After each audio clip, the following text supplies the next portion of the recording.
Right, so just arrived from ESU in HO scale is this Belgian Series 98 steam locomotive. It's a former German T16 design and it's based off their German models. You've got this die-cast body chassis in side tanks, you've got a fantastic mechanism.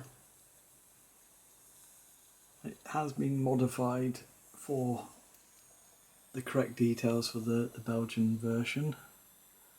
So you've got that earlier cab shape. So this must have been seeded after the First World War.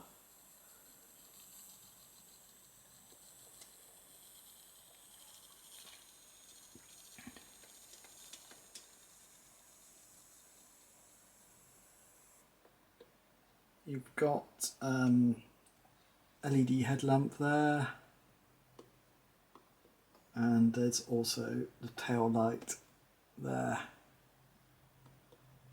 It has got a filter over the front to make it red, so I wonder if that's how they did it in the real, on the real loco as well.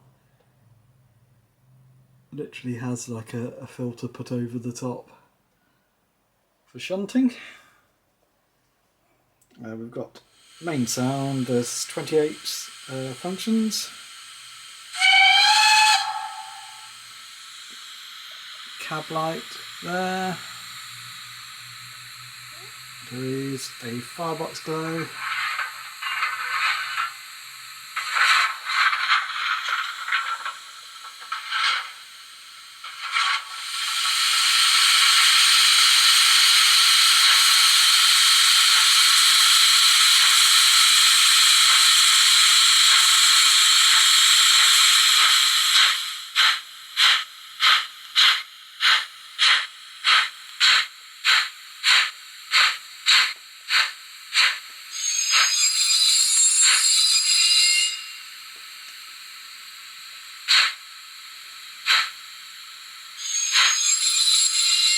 Function 14 says heavy load, so let's try that. I think it changes the inertia, and it's a deeper chuff.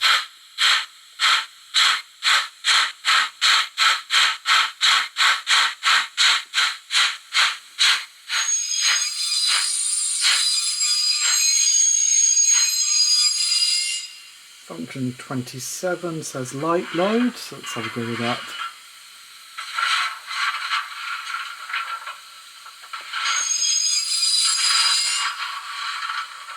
So with light running, it disables the chuffs.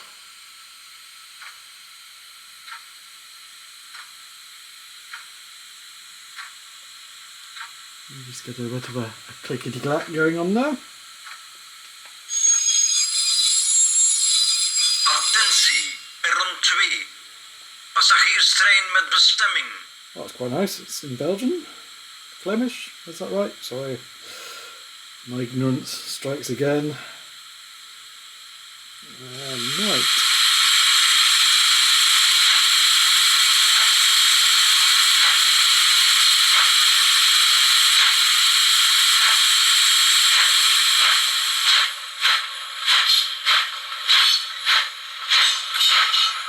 Test through there.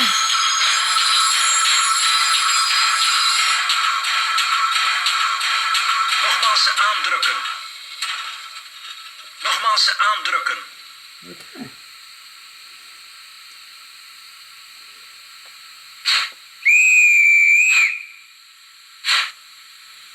Attentie, spoor 1.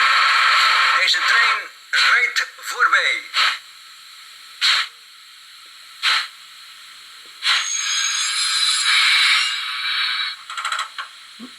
I think there was a handbrake. Did that? Yes.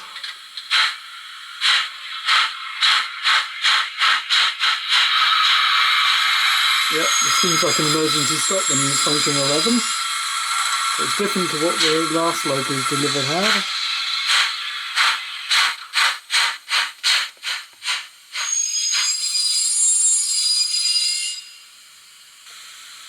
So the loco also has a smoke generator on function 3. It's a controllable function, so you can choose whether you're going to use it or not. When you put a little fluid in there, just have a quick look.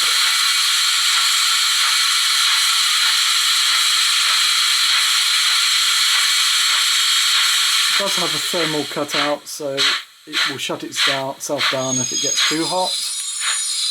And I think it also shuts itself down after 6 minutes.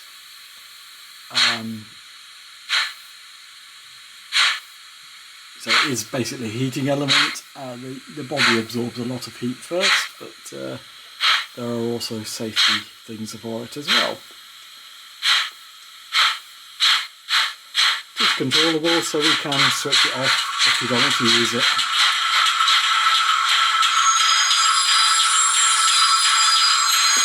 And the middle does have power pack, so it'll keep it going over dirty tracks, as well as digital couplings.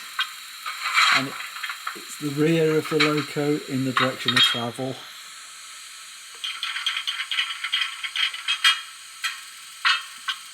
They work with standard European hoop couplings and universal couplings.